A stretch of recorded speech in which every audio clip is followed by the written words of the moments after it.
പ്രിയപ്പെട്ട പ്രേക്ഷകരെ, പഠിതാക്കളെ, നമസ്കാരം. എൻ്റെ മറ്റൊരു ഇംഗ്ലീഷ് ക്ലാസ്സിലേക്ക് നിങ്ങൾക്കെല്ലാവർക്കും ഹാർദവമായ സ്വാഗതം. നമുക്കിന്ന് മറ്റൊരു ടൈപ്പ് സെൻറ്റൻസുകളെ കുറിച്ച് പഠിക്കാം. നമുക്കറിയാവുന്ന 4 ടൈപ്പ് സെൻറ്റൻസുകളാണ് നമ്മൾ പഠിച്ചു കഴിഞ്ഞിട്ടുള്ളത്, അല്ലേ? അതായത് ഫസ്റ്റ് ടൈപ്പ് നമുക്കറിയാം സബ്ജക്റ്റ് വെർബ്, പിന്നെ അഡ്വർബിൾസ്. രണ്ടാമത്തെ subject verb object adverbials. Subject verb, പിന്നെ indirect object direct object adverbials. ഇതാണ് മെയിനായിട്ട് 3 പിന്നെ ഒരെണ്ണം ബി ക്രിയായിട്ടുള്ള വാചകങ്ങൾ. ഇത് 4 നമ്മൾ പഠിച്ചു കഴിഞ്ഞിട്ടുള്ളത്. എന്നാൽ രണ്ടാമത്തെയും മൂന്നാമത്തെയും വാചകങ്ങളുണ്ട്, ഇല്ലേ? അവയ്ക്ക് എന്താ പ്രത്യേകത? അത് ഓബ്ജക്റ്റുള്ള വാചകങ്ങളാണ്. രണ്ടാമത്തേൽ ഒരു ഓബ്ജക്റ്റ്, മൂന്നാമത്തെ ടൈപ്പിൽ 2 ഓബ്ജക്റ്റ്. ഇതാണ് നമ്മൾ പഠിച്ചിട്ടുള്ളത്, അല്ലേ? ആദ്യത്തെ വാചകം സബ്ജക്റ്റ്, രണ്ടാമത്തെ വാചകത്തിൽ എന്താ ഉള്ളത്? ഒരു സബ്ജക്റ്റ്, ഒരു വെർബ്, ഒരു ഓബ്ജക്റ്റ്, പിന്നെ അഡ്വർബിൾസ് എത്രയുണ്ടോ അതൊക്കെ. മൂന്നാമത്തെ വാചകത്തിലോ ഒരു സബ്ജക്റ്റ്, ഒരു വെർബ്, പിന്നെ ഇൻഡയറക്റ്റ് ഒബ്ജക്റ്റ് ഡയറക്റ്റ് ഒബ്ജക്റ്റ് അഡ്വർബിൾസ്. ഇങ്ങനെയാണ് ഉള്ളത്, അല്ലേ? ഈ രണ്ടാമത്തെയും മൂന്നാമത്തെയും വാചകങ്ങൾക്ക് മറ്റൊരു സ്ട്രക്ചറും കൂടിയുണ്ട്. അതായത് നമ്മൾ നേരത്തെ പഠിച്ച ഘടനയിൽ നിന്ന് വ്യത്യസ്തമായ ഒരു ഘടന കൂടിയുണ്ട്. അതിനെക്കുറിച്ചാണ് നമ്മളിന്ന് പഠിക്കാൻ പോകുന്നത്. ഞാനിവിടെ ഒരു 2-3 വാചകങ്ങൾ എഴുതാം, നിങ്ങളത് ശ്രദ്ധിക്കുക. ഈ ബോർഡിൽ എഴുതിയിട്ടുള്ള 3 വാചകങ്ങൾ നിങ്ങൾ ഒന്ന് വായിച്ചു നോക്കുക. ഒന്നാമത്തെ വീട് കവർച്ച ചെയ്തു, രണ്ടാമത്തെ ഇന്ത്യയെ തോൽപ്പിച്ചു, മൂന്നാമത്തെ റോഡ് അടച്ചു. ഈ 3 വാചകങ്ങൾ നിങ്ങൾ വായിച്ച ശേഷം അവർക്ക് എന്തെങ്കിലും പ്രത്യേകതയുണ്ടോ എന്നൊന്ന് നിങ്ങൾ പരിശോധിച്ച് നോക്കുക. നിങ്ങൾ 2-3 ടൈപ്പ് വാചകങ്ങളൊക്കെ പഠിച്ചു കഴിഞ്ഞിട്ടുള്ളതാണ്. അതുകൊണ്ട് നിങ്ങൾ പഠിച്ചുള്ള വാചകങ്ങളുമായി ഇവയൊന്ന് ഒത്തു നോക്കിയാൽ നിങ്ങൾക്ക് ഏകദേശം പിടികിട്ടും എന്തെങ്കിലും വ്യത്യാസമുണ്ട് ഈ വാചകങ്ങൾക്ക്. നിങ്ങൾക്ക് എന്തെങ്കിലും ഈ വാചകങ്ങൾ പ്രത്യേകതയായി തോന്നുന്നുണ്ടോ? അത് നിങ്ങൾ പഠിക്കണം. എപ്പോഴും വാചകങ്ങളുടെ പ്രത്യേകത മനസ്സിലാക്കാൻ നിങ്ങൾ എപ്പോഴും ശ്രമിച്ചുകൊണ്ടിരിക്കണം. അപ്പോഴാണ് നമുക്ക് വാചകങ്ങൾ എങ്ങനെയാണ് എഴുതുക എന്നുള്ള അതിൻ്റെ ആ ഗുട്ടൻസ്, ആ സീക്രട്ട്, ആ ട്രിക്സ് അല്ലെങ്കിൽ ട്രിക്ക് പിടികിട്ടുകയുള്ളൂ. എന്താണ് പ്രത്യേകത നോക്ക്. ഈ വാചകം കാണുമ്പോൾ എനിക്ക് ഓർമ്മ വരുന്നത്, ഇപ്പോൾ വാൾപ്പയറ്റ് മത്സരത്തിന് പോയിട്ട് 2ാം സമ്മാനം 3ാം സമ്മാനം ഒക്കെ നേടി വരുന്ന വിജയികളുണ്ടല്ലോ, അവരുടെ അവസ്ഥയുള്ള പോലെ എനിക്ക് തോന്നുന്നു ഈ വാചകം കാണുമ്പോൾ. എന്താണ് വാൾപ്പയറ്റ് മത്സരത്തിന് പോയി 2ാം സ്ഥാനം 3ാം സ്ഥാനം കിട്ടിയ ആളുകളുടെ പ്രത്യേകത? തലയുണ്ടാവില്ല. എന്താണ്? അവർക്ക് തലയുണ്ടാവില്ല എന്ന് വെച്ചാൽ ജീവനില്ലാത്ത വാചകങ്ങൾ എന്ത് പറയാം. എന്താണ് ഇതിന്? ഒന്ന് LIC നോക്കി ഞാൻ പറഞ്ഞു ശരിയാണെന്ന്. വീട് കവർച്ച ചെയ്തു, വീട് കവർച്ച ചെയ്തു എന്ന് വെച്ചാൽ ഇതാണ്. ഒന്നാമത്തെ വാചകത്തില് കവർച്ച ചെയ്തു എന്നുള്ളതാണ് എന്ത്? ക്രിയ. കവർച്ച ചെയ്തു. എന്താണ് കവർച്ച ചെയ്തത്? വീടാണ് കവർച്ച ചെയ്തത്. ആര്? Question mark. ഇവിടെ ഈ ഭാഗം ഇല്ല. ആര് കവർച്ച ചെയ്തു? ഇല്ല. ഇന്ത്യയെ തോൽപ്പിച്ചു. ആര്? ഇതിൽ സബ്ജക്റ്റ് വെർബ് തോൽപ്പിച്ചു. ആരെ? ഇന്ത്യയെ. ആര്? ഇല്ല. മൂന്നാമത്തെ റോഡ് അടച്ചു. അടച്ചു വെർബ്. എന്തടച്ചത്? റോഡ്. അത് ഒബ്ജക്റ്റ്. ആരടച്ചു? ഉത്തരം ഇതിലൂടെ ഇല്ല. അപ്പോൾ ഇതിലെന്താ വെച്ചാൽ പ്രധാന ഭാഗം അഥവാ തലയില്ലാത്ത വാചകങ്ങളാണ്. എന്താ എന്നുവെച്ചാൽ സബ്ജക്റ്റ് ഇല്ലാത്ത വാചകങ്ങളാണ്. ഇതിൽ സബ്ജക്റ്റ് ഇല്ല, ഇതിൽ സബ്ജക്റ്റ് ഇല്ല, ഇത് സബ്ജക്റ്റ് ഇല്ല. അപ്പോൾ തലയില്ലാത്ത വാചകങ്ങളാണ്. അപ്പോൾ വാൾപ്പയറ്റ് മത്സരത്തിൽ പോയി 2ാം സ്ഥാനം 3ാം സ്ഥാനമൊക്കെ നേടി വിജയികളായി വന്നവരെ പോലെ ആണിത്. തലയില്ലാത്ത വാചകങ്ങളാണ്. അപ്പോൾ ഇത്തരം നമ്മളിങ്ങനെ വീട് കവർ ചെയ്തു എന്നൊക്കെ എഴുതാറുണ്ട്, ഇന്ത്യയെ തോൽപ്പിച്ചു എന്നൊക്കെ എഴുതാറുണ്ട്, റോഡ് അടച്ചു എന്നൊക്കെ എഴുതാറുണ്ട്. എന്നാൽ ഇംഗ്ലീഷിൽ ഈ തലയില്ലാതെ വാചകം എഴുതാൻ പാടില്ല. സബ്ജക്റ്റ് ഇല്ലാതെ വാചകം എഴുതാൻ കഴിയില്ല. അതുകൊണ്ട് അർത്ഥമില്ലാത്ത ഇങ്ങനെ വാചകം എഴുതാൻ പറ്റില്ല. നമ്മൾ ഫസ്റ്റിൽ ഏതാ വെക്കണമെന്ന് പറഞ്ഞ് ഇത് എ ടൈപ്പ് വാചകമാണ്. ശരിക്കും ഒരു സബ്ജക്റ്റ് വേണം അല്ലേ? അങ്ങനെയാണെങ്കിൽ നമുക്ക് സബ്ജക്റ്റ് എഴുതുക, പിന്നെ വെർബ് എഴുതുക, ഒബ്ജക്റ്റ് എഴുതുക. അങ്ങനെയാണ്.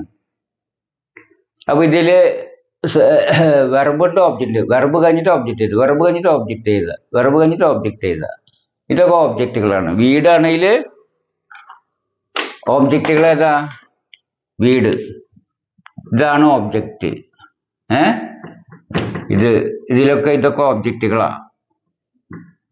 ഒബ്ജക്റ്റ്, ഇത് ഒബ്ജക്റ്റ് അല്ലേ? ഇതൊക്കെയാണ് ഒബ്ജക്റ്റുകൾ. പിന്നെ വെർബും ഉണ്ട്. അപ്പോ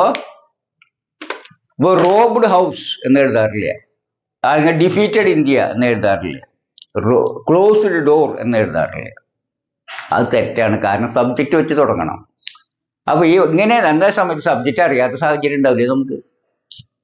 നമുക്കറിയില്ല. വീട് നമ്മൾ പുറത്തോടി പോയപ്പോ നമ്മുടെ വീട് കവർച്ച ചെയ്തു ആരാന്നറിയില്ല, നമുക്ക് പറയാൻ പറ്റും. സബ്ജക്റ്റ് അറിയൂ ഇല്ല. അപ്പൊ എന്താ ചെയ്യാം? പിന്നെ ചില കേസുകളിൽ പ്രായപൂർത്തിയായ ആൾക്കാർക്ക് കുറ്റം ചെയ്താൽ അവർ പേരൊന്നും പറയാൻ പാടില്ല. അങ്ങനെ പല സന്ദർഭം ഉണ്ടാവില്ലേ? അപ്പൊ നമ്മള് കവർച്ച ചെയ്താലുള്ള പ്രശ്നം, നമ്മൾ പറഞ്ഞാൽ കുറ്റം, അതിന്റെ പേര് ചിലപ്പോൾ പിടിച്ചുകൊണ്ട് ജയിലിലേക്ക് ഇടും അല്ലേ? അങ്ങനത്തെ കാലമാണ്. നമ്മളിപ്പോൾ പത്രങ്ങളും യൂട്യൂബൊക്കെ കണ്ടു നോക്കി അറിയാൻ പറ്റും. അപ്പൊ നമുക്ക് അറിയില്ലെങ്കിൽ നമുക്ക് എഴുതാൻ പറ്റില്ല ഇംഗ്ലീഷിൽ. അപ്പൊ എഴുതണ്ടേ വാചകം? ഇത്തരം വാചകങ്ങൾ എഴുതാൻ പറ്റില്ല. സബ്ജക്റ്റ് അറിയില്ല എന്നിട്ട് കാര്യം പറയാൻ പറ്റില്ല. എന്താ കാര്യം എന്ന് അറിയില്ല, മറ്റുള്ളവർ അറിയിക്കും വേണ്ടേ? ആ സബ്ജക്റ്റ് അറിയില്ല എന്നിട്ട് ആ വിഷയം നമുക്ക് ചർച്ച ചെയ്യാണ്ടിരിക്കാൻ പറ്റും. അങ്ങനത്തെ സന്ദർഭങ്ങളിൽ നമ്മൾ എങ്ങനെ വാചകം എഴുതും എന്നൊരു പ്രതിസന്ധി നമ്മുടെ മുന്നിൽ വന്നിരിക്കുക. എങ്ങനെ എഴുതുക? അപ്പോൾ ഇത് ശരിക്കും സബ്ജക്റ്റ് ഉണ്ടായിരുന്നെങ്കിൽ ഇതേ type subject, verb, object, second type. Subject, verb, second type. ഇത് മൂന്നും ഏത് ടൈപ്പാണ്? രണ്ടാമത്തെ ടൈപ്പ് വാചകമാണ്. പക്ഷെ അറിയില്ലാത്തത് കൊണ്ട് നമ്മൾ എഴുതുന്നില്ല, പറയുന്നില്ല എന്ന് മാത്രം. അപ്പൊ ഇതെങ്ങനെ എഴുതും? അതുകൊണ്ട് അങ്ങനത്തെ സന്ദർഭങ്ങൾ മറികടക്കാനായിട്ട് ഇതിന് വേറൊരു ഓർഡർ അവർ കൽപ്പിച്ചിട്ടുണ്ട്. അതെന്താണ് ആ ഓർഡർ? അപ്പൊ ഇങ്ങനെ നമുക്ക് സബ്ജക്റ്റ് നമുക്ക് പ്രതിപാദിക്കാൻ കഴിയാത്ത സാഹചര്യത്തിലോ അറിയാത്ത സാഹചര്യത്തിലോ നമുക്ക് എഴുതുന്നതിന് മറ്റൊരു രീതി ആവശ്യമാണ്. ആ മറ്റൊരു രീതിയാണ് ഇതിലെഴുതുന്ന വാചകങ്ങളെ ഒരു പേര് പറയും. കർമ്മണി പ്രയോഗത്തിൽ പറയുന്ന വാചകങ്ങൾ. മലയാളത്തിൽ അതിൻ്റെ ആവശ്യമില്ല. കാരണം എന്താ? നമ്മൾ ഇങ്ങനെ എഴുതാൻ പറയും. സബ്ജക്റ്റിൽ ഞാൻ വിട്ടെറിഞ്ഞ് എഴുതാം, പക്ഷെ ഇംഗ്ലീഷ് അത് പറ്റില്ല. അതുകൊണ്ട് മലയാളത്തിൽ വളരെ എന്താ പറയാ, വളരെ അപൂർവമായിട്ട് ഉപയോഗിക്കുന്ന ഒരു വാക്യക്രമമാണ് കർമ്മണി പ്രയോഗം എന്ന് പറഞ്ഞത്. ഇത് കാരണം നമുക്ക് ആവശ്യമില്ല. കർത്താവിനെ വിട്ടുകളഞ്ഞ് എഴുതാം. കർത്താവുള്ള വാചകങ്ങളെ എന്ന് വെച്ചാൽ നമ്മൾ ഇതുവരെ പഠിച്ച വാചകങ്ങളെ കർത്തരി പ്രയോഗത്തിലെ വാചകങ്ങൾ എന്നാണ് പറയുക മലയാളത്തിൽ. എന്താ പറയാ? കർത്തരി പ്രയോഗത്തിലെ വാചകങ്ങൾ. എന്നാൽ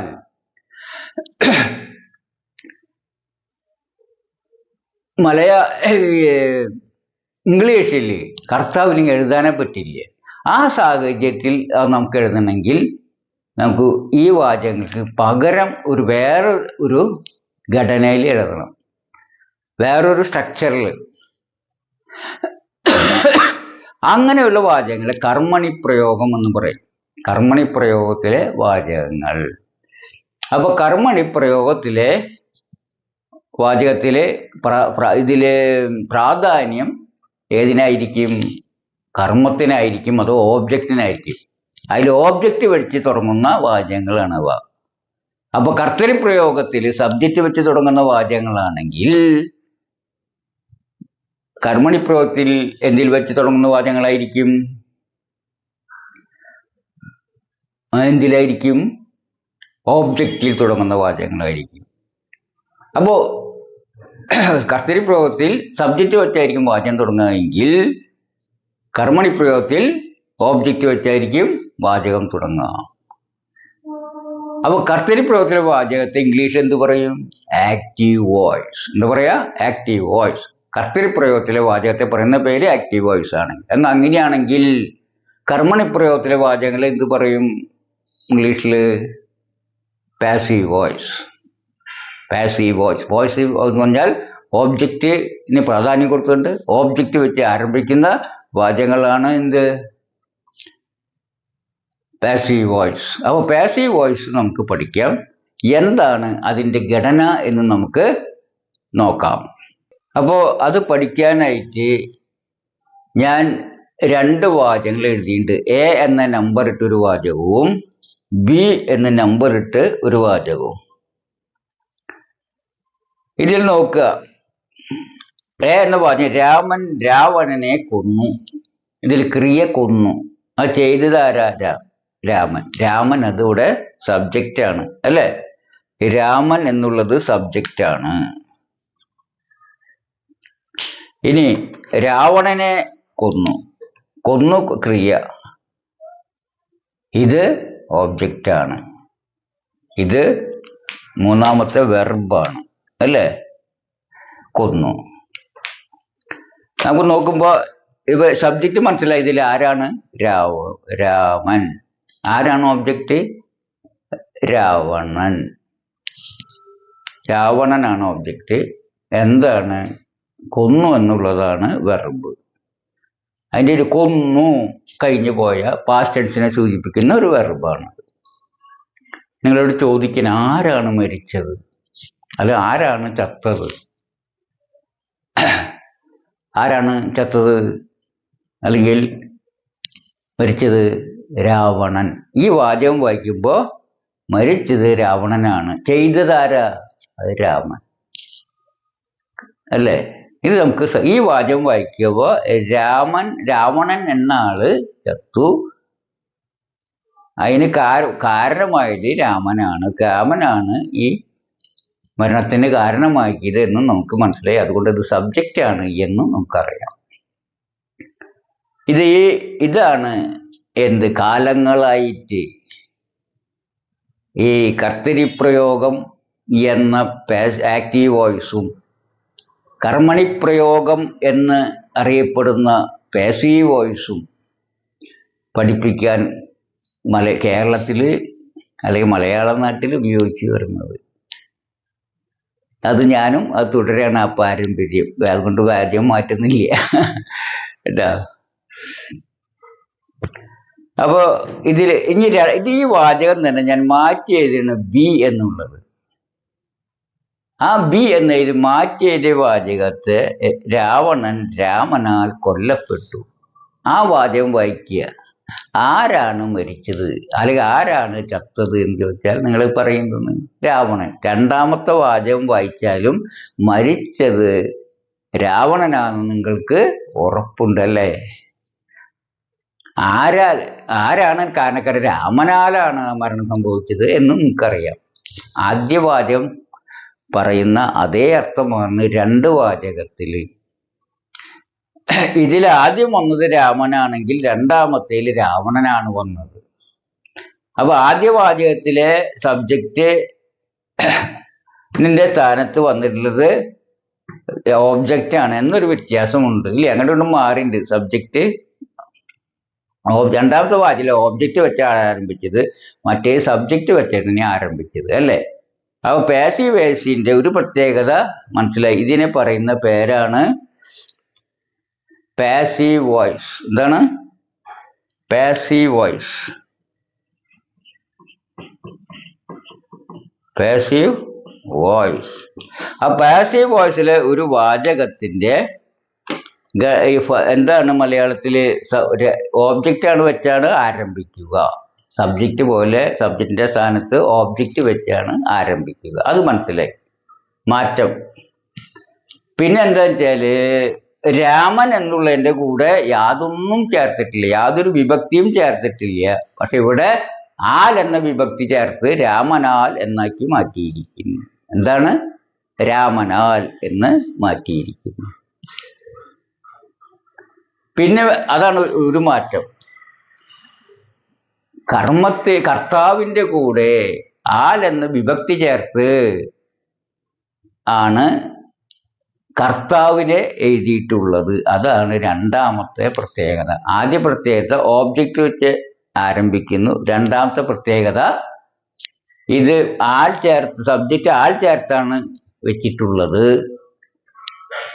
പിന്നെ ഇവിടെ കൊന്നു എന്നുള്ളത് ഇവിടെ വരുമ്പോ മാറി, വെർബിന്റെ രൂപം മാറി. കൊന്നു എന്നുള്ളത് കൊല്ലപ്പെട്ടു എന്നുള്ളതായി. രാവണനാൽ കൊല്ലപ്പെട്ടു, വ്യത്യാസം വന്നു അല്ലേ? അപ്പോ രാമനാൽ കൊല്ലപ്പെട്ടു. അപ്പോ ക്രിയക്ക് വ്യത്യാസം വന്നിട്ടുണ്ട്. അപ്പോ നമ്മൾ കണ്ടത് എന്താണ്? കൊന്നു എന്നത് കൊല്ലപ്പെട്ടു എന്നായിട്ട് മാറ്റുന്നു. അപ്പൊ മാറ്റങ്ങൾ ശ്രദ്ധിക്കുക. സബ്ജക്റ്റിന്റെ സ്ഥാനത്ത് ഓബ്ജക്റ്റ് വരുന്നു. പിന്നെ സബ്ജക്റ്റ് ആൾ എന്ന വാക്ക് ചേർന്ന് രാമനാൽ എന്നാകുന്നു. ക്രിയ കൊന്നു എന്ന് മാറി കൊല്ലപ്പെട്ടു ആകുന്നു. ആ ക്രിയക്ക് മാറ്റം വരുന്നു. ഓബ്ജക്റ്റ് സബ്ജക്റ്റിന്റെ സ്ഥാനത്ത് വരുന്നു. ഇത് ഇതാണ് മാറ്റം അല്ലേ? അപ്പൊ അത് എങ്ങനെ ഇംഗ്ലീഷിലാക്കും എന്ന് നോക്കാൻ. ഇംഗ്ലീഷിൽ ഇത് ട്രാൻസ്ലേറ്റ് ചെയ്യുമ്പോൾ ഫസ്റ്റിൽ വരിക എന്താ വരിക? നമ്മൾ പഠിച്ചിട്ടുണ്ട് രാമൻ അല്ലേ? രാമൻ സബ്ജക്റ്റ്. സെക്കൻഡ് എന്ത് വരും? കൊന്നു എന്നുള്ളതിന്റെ ഇത് വരും, കിൽഡ് അല്ലേ? പിന്നെ മൂന്നാമത് എന്ത് വരും? മൂന്നാമതാണ് നമുക്ക് വരിക എന്ത്? രാവണനെ എന്നുള്ളതിന് ഇംഗ്ലീഷ് വരിക അല്ലേ? അത് ഒന്നും ചേരുന്നില്ല. രാവണൻ, രാമൻ കില്ല് രാവണൻ. ഇനി ഇതിന്റെ എങ്ങനെയാ നോക്കുക? രാവണൻ ഉള്ളിടത്ത് നമുക്ക് അങ്ങനെ തന്നെ വരിക, രാവണൻ. പിന്നെ അത് കഴിഞ്ഞാൽ സാധാരണ പോലെ സബ്ജക്റ്റിന് ശേഷം എങ്ങനെയാണ് ഒരു വെർബാണ് വരിക. കൊല്ലപ്പെട്ടു എന്നതിൻ്റെ ഇംഗ്ലീഷാണ് എഴുതേണ്ടത്. അത് വാസ് കില്ഡ് എന്നാണ് വരിക, വാസ് കിൽഡ്. അപ്പോൾ അവിടെ കില്ലുമായിട്ട് വാസ് കിൽഡായി. അപ്പോൾ രണ്ട് രൂപ ഉള്ളത് മനസ്സിലായി. ഇവിടെ കിൽഡാണെങ്കിൽ ഇപ്പുറത്ത് വാസ് കിൽഡ്. അപ്പോൾ ആക്റ്റീവ് വോയിസിൽ ഒരു പ്രത്യേക രൂപമാണ് ഗ്രീക്കിലുള്ളതെങ്കിൽ ഈ പാസീവ് വോയിസിൽ, അപ്പൊ ആക്റ്റീവ് വോയിസിൽ ഉള്ള രൂപമല്ല പാസീവ് വോയിസിൽ. ഇവിടെ കിൽഡ് എന്നാണെങ്കിൽ പാസീവ് വോയിസിൽ വരുമ്പോൾ വാസ് കിൽഡ് എന്നാകുന്നു. മൂന്നാമത് രാമനാൽ എന്നുള്ളതിന് സാധാരണ രാവണൻ എന്ന് മാത്രമായിരുന്നു. രാമനാൽ എന്നായി എന്തായി മാറും? ബൈ രാമൻ. ഒരു ബൈ ചേർന്ന് രാമൻ എന്നായി മാറുന്നു. അപ്പൊ എന്ന് വെച്ചാല് ഇതിന്റെ ഫോം പറയുകയാണെങ്കിൽ നമുക്കൊന്ന് എഴുതി നോക്കാം. ഇതിന്റെ ആദ്യം, ഓബ്ജക്റ്റ് ആദ്യം, പിന്നെ വെർബ് രണ്ടാമത്. പാസീവിലുള്ള വെർബാണ് വന്നിട്ടുള്ളത്. പിന്നെ വന്നിട്ടുള്ളത് ബൈ രാമൻ. അതെന്തായി മാറും? ഇത് അഡ്വർബായിട്ട് മാറും. അപ്പോൾ ഇത് നമ്മൾ നോക്കുകയാണെങ്കിൽ ടൈപ്പ് സെന്റൻസ് ആയിരുന്നു എന്ന് പറയാൻ പറ്റും. ടൈപ്പ് സെന്റൻസ് ആണ് എന്ന് പറയാൻ പറ്റും. രാമൻ രാവണാൽ കൊല്ലപ്പെട്ടു. ടൈപ്പ് എന്തായിരുന്നു? ഇത് ടൈപ്പ് ഏതായിരുന്നത്? ടൈപ്പ് 2 സെന്റൻസ് ആയിരുന്നു അല്ലെ? ടൈപ്പ് 2 സെന്റൻസിൽ സബ്ജക്റ്റ് വെർബ് ഓബ്ജക്റ്റ് ആയിരുന്നെങ്കിൽ അതിന്റെ പാസീവ് വോയിസിൽ വരുമ്പോൾ ഓബ്ജക്റ്റ് വെർബ് പാസീവ് വെർബായി. കിൽഡിന്റെ പാസീവ് ഫോം അതിന്റെ പാസീവിലുള്ള രൂപം വാസ് കില്ലൺ അതായി. പിന്നെ എന്തായി, ഇത് സബ്ജക്റ്റ് നൗൺ ആയിരുന്നെങ്കിൽ അത് ബൈ എന്ന എന്ത് പ്രിപ്പോസിഷൻ ചേർന്ന് ബൈ രാമനാൽ എന്നായി മാറുന്നു. അങ്ങനെ പ്രിപ്പോസിഷൻ ചേരുമ്പോൾ അത് അഡ്വർബായി മാറും. സബ്ജക്ട് ഓബ്ജക്റ്റ് വെർബ് അഡ്വർബ് എന്ന രൂപം ആണ് അപ്പൊ മൂന്നാമത്തെ ടൈപ്പ് സെന്റൻസിനുള്ളത്. അപ്പൊ സബ്ജക്റ്റ് പ്രാധാന്യമില്ലാതെ ഓബ്ജക്റ്റിന് പ്രാധാന്യം കൊടുത്തുകൊണ്ട് എഴുതുന്ന വാചകത്തെയാണ് പാസീവ് വോയിസ് പറയുക. അപ്പൊ ഇത് പാസീവ് വോയിസിൽ ഒരു വാചകം നിങ്ങൾ കണ്ടു കഴിഞ്ഞു അല്ലെ. കൊന്നു എന്നുള്ളത് വെർബ് കൊല്ലപ്പെട്ടു എന്നാവും. സബ്ജക്റ്റിന് സ്ഥാനത്തേക്ക് ഓബ്ജക്റ്റ് വരും. പിന്നെ സബ്ജക്റ്റ് അഡ്വർബായിട്ട് മാറും. അതിന്റെ വ്യത്യാസം കണ്ട. എങ്കിലും അർത്ഥം ഒന്നാണ്.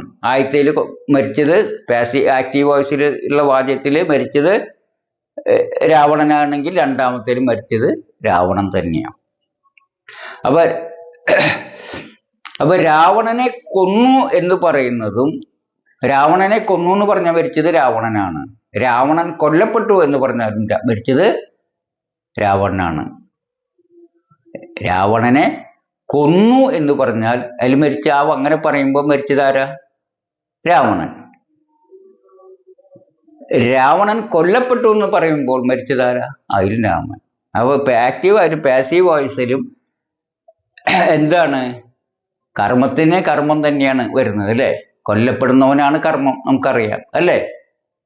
ആക്റ്റീവ് വോയിസിൽ രാവണനായിരുന്നു കർമ്മം, കാരണം കൊല്ലപ്പെട്ടത് രാവണനാണ്. അപ്പൊ രാവണന്റെ കർമ്മമാണത്. രാവണൻ കർമ്മമാണ്. ഇതിലും രാവണൻ കൊല്ലപ്പെട്ടു എന്ന് പറയുമ്പോഴും മരിച്ച രാമനാണ് രാവണനാണ്. അത് എന്താണ്? കർമ്മമാണ്, ഓബ്ജക്റ്റാണ്. അപ്പോൾ വ്യത്യാസമൊന്നുമില്ല, അർത്ഥത്തിൽ വ്യത്യാസമൊന്നുമില്ല, രൂപത്തിൽ മാത്രമേ വ്യത്യാസമുള്ളൂ, ഘടനയിൽ മാത്രമാണ് വ്യത്യാസം, സ്ട്രക്ചറിലാണ് ചെറിയ വ്യത്യാസമുള്ളത്. അതെന്തൊക്കെയാണ് നിങ്ങൾ അപ്പോൾ ഇതിലിടയ്ക്ക് മനസ്സിലാക്കിയിട്ടുണ്ടായിരിക്കും.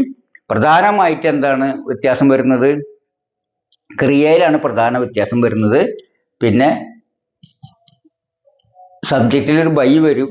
പിന്നെ വേറെ മാറ്റമൊന്നുമില്ല. ഇംഗ്ലീഷിൽ നോക്കുമ്പോൾ ഇവിടെ രാവണന് ഇങ്ങോട്ട് വരുന്നുള്ളൂ, സ്ഥാനം മാറുന്നുള്ളൂ അല്ലേ. അപ്പൊ നിങ്ങൾക്കത് മനസ്സിലായല്ലോ. ഇതിന്റെ ഘടന, പാസീവ് വോയിസിന്റെ ഘടന മനസ്സിലായല്ലോ, അർത്ഥം മനസ്സിലായല്ലോ. ഓക്കെ, ഇനി നമുക്ക് മറ്റൊരു വാചകം കൂടി നോക്കിയാൽ നിങ്ങൾക്ക് ക്ലിയർ ആയിട്ട് മനസ്സിലാവും.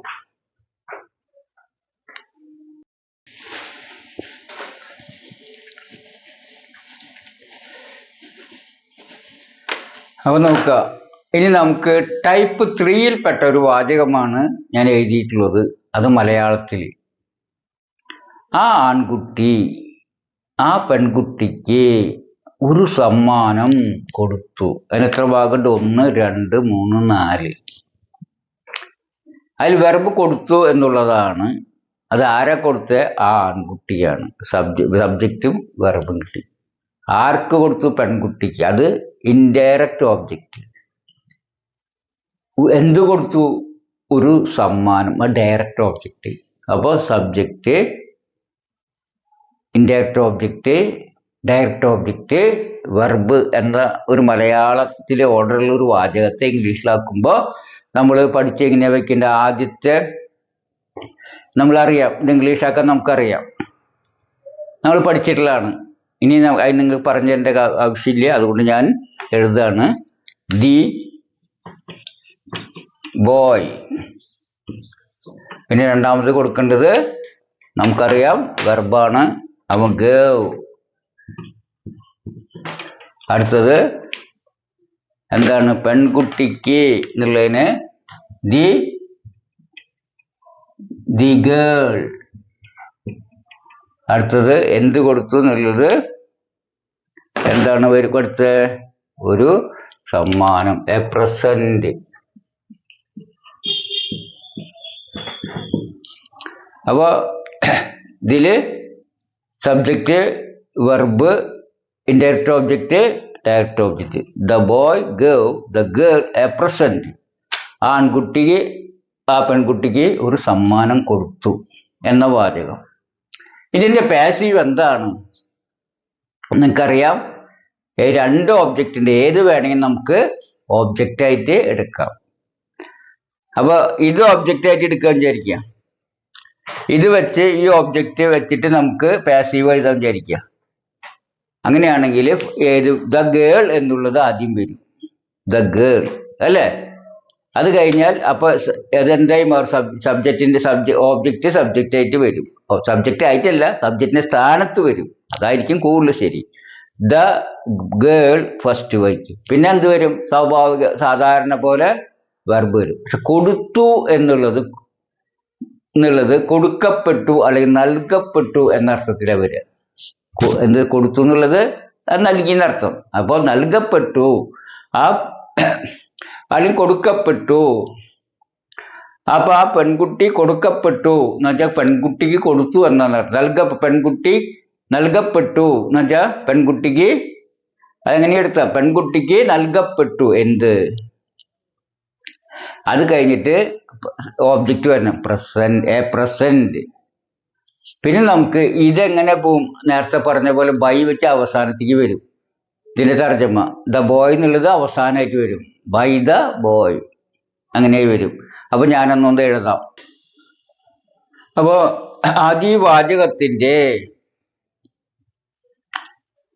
മലയാളത്തിൽ തന്നെ പാസീവ് ഫോം ഇതാണ്. ആ പെൺകുട്ടിക്ക് ഒരു സമ്മാനം ആ ആൺകുട്ടിയാൽ കൊടുക്കപ്പെട്ടു അല്ലെങ്കിൽ നൽകപ്പെട്ടു എന്ന് രണ്ടും ആവാം. വന്ന മാറ്റം ശ്രദ്ധിക്കുക. പാസീവിലേക്ക് വന്നപ്പോൾ പെൺകുട്ടി ആദ്യം സബ്ജക്റ്റിന്റെ സ്ഥാനത്ത് വന്നു. ഓബ്ജക്റ്റ് രണ്ടാമത് ഇത് സബ്ജക്റ്റ് ആയിരുന്ന ആ ആൺകുട്ടിയിൽ ബൈ ചേർത്ത് ഇവിടേക്ക് വന്നു. രണ്ടാമത് സമ്മാനം എന്നുള്ളത് ഓബ്ജക്റ്റ് തന്നെ നിന്നു.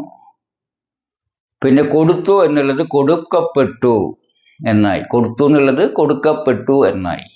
ഇതിൽ നമ്മൾ മനസ്സിലാക്കേണ്ട ഒരു പ്രധാന സംഗതി എന്താണ്? പാസീവ് വോയിസിൽ വെർബിന് മറ്റൊരു രൂപമാണ് ഉള്ളത്. അതിനാൽ അത് പ്രത്യേകം പഠിക്കണം എന്ന കാര്യം മനസ്സിലായല്ലോ. നമുക്ക് 12 ടെൻസ് നമ്മൾ പഠിച്ചു ഇപ്പൊ ആക്റ്റീവ് വോയിസില്.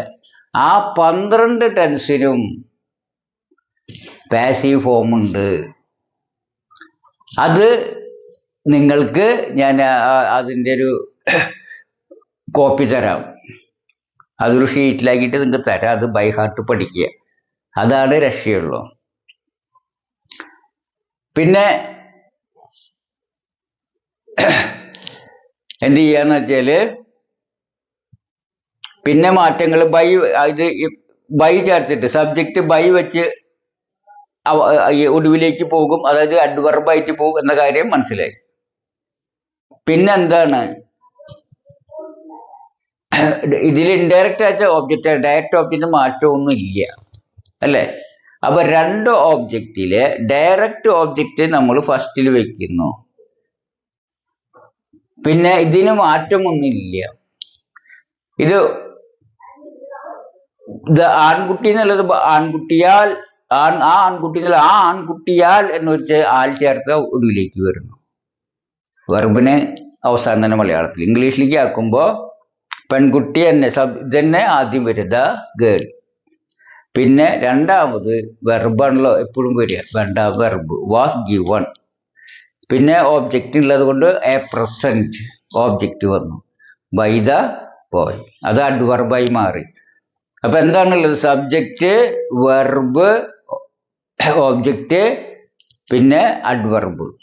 അപ്പൊ സബ്ജക്റ്റ്, വെർബ്, ഓബ്ജക്റ്റ്, പിന്നെന്താ adverb. Subject, verb, object, adverb എന്നതാണ് ഇതിന്റെ ഘടന എന്ന് മനസ്സിലായല്ലോ. അപ്പൊ നമ്മൾ മാറ്റങ്ങൾ ശ്രദ്ധിക്കണം. ആ മാറ്റങ്ങൾ നമ്മൾ ഉൾക്കൊള്ളണം. അത് വെച്ച് നമ്മൾ എഴുതണം. അപ്പൊ നമുക്ക് ചെറുതായിട്ട് ഒരു ഐഡിയ കിട്ടി ഇല്ലേ? ഇനി നമുക്ക് കുറച്ചും കൂടി ഇതിൽ പഠിക്കാനുണ്ട്. ഒരു ക്ലാസ് കൊണ്ട് അവസാനിപ്പിക്കാമെന്നുള്ള വ്യാമോഹം നടക്കില്ല എന്ന് മനസ്സിലായി. നമുക്ക് ഒരു കാര്യം ചെയ്യാം. ഇനി കുറച്ചും കൂടി ഉള്ളത് നമുക്ക് അടുത്ത ക്ലാസ്സിൽ ആവാം. അപ്പൊ അതുവരേക്ക് വിട. നന്ദി, നമസ്കാരം, ബൈ.